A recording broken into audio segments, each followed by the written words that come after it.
dari pendidikan. Jadi kayak tanpa ada, kan mungkin ada orang yang mencoba untuk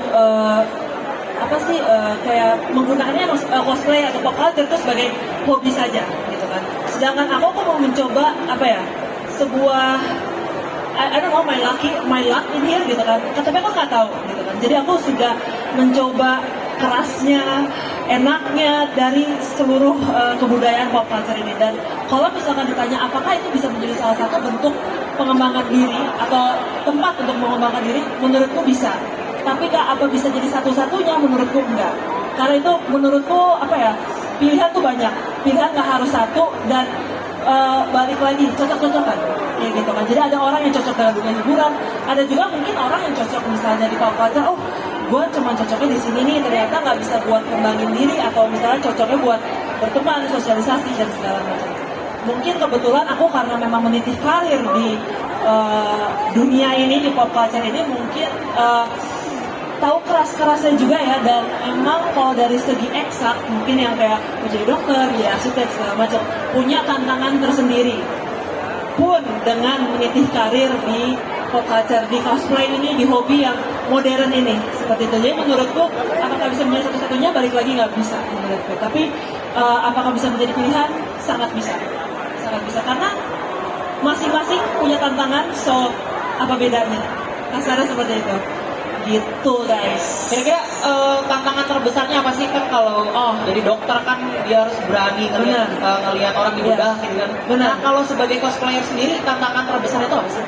Tantangan terbesarnya mungkin bisa ngambil dari klasisi yang tadi kita dari sebelumnya tentang kreativitas, dimana kayak cosplay kan kita bisa cosplayin karakter yang sama, kita bisa membuat konten yang sama, dan bagaimana kita bisa stand true to ourselves dan mempunyai ciri khas tanpa menjatuhkan satu sama lain. Itu yang paling penting.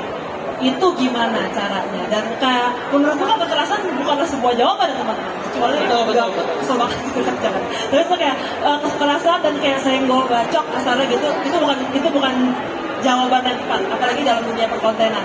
Nah, ini bagaimana? Apakah kita kuat?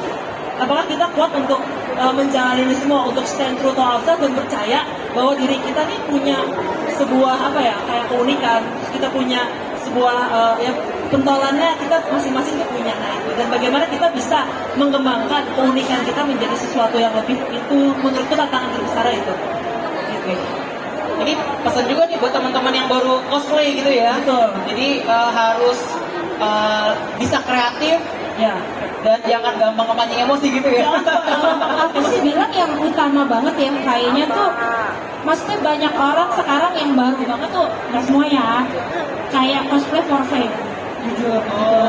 Itu aku agak pedang bermata dua ya gitu. Kalau aku sih, kita nggak munafik lah, pasti exposure tuh penting pada diri kan, itu pasti lah, selalu dari zaman dulu kala. Cuman sebenarnya pertama kali kita cosplay itu harus demi diri kita sendiri. Jadi jangan pernah cosplayin karakter yang kita nggak suka sama sekali, nggak tahu gitu ya. Kalaupun misalnya nih ada nggak yang aku cuma suka penampilannya gitu, belum tahu nih, belum keluar gamenya gitu, tapi udah cosplay, nggak apa-apa sih kalau emang suka atau apa, atau pengen belajar bikin gitu. Intinya ada keinginan gitu, nggak cuma lagi ini bodo amat gitu main ngajar gitu. Jadi terus kayak uber-uberan di fan-nya itu sih, karena kalau kita cuma benar-benar di fan tanpa ada rasa cinta gitu ya kita pasti akan capek gitu.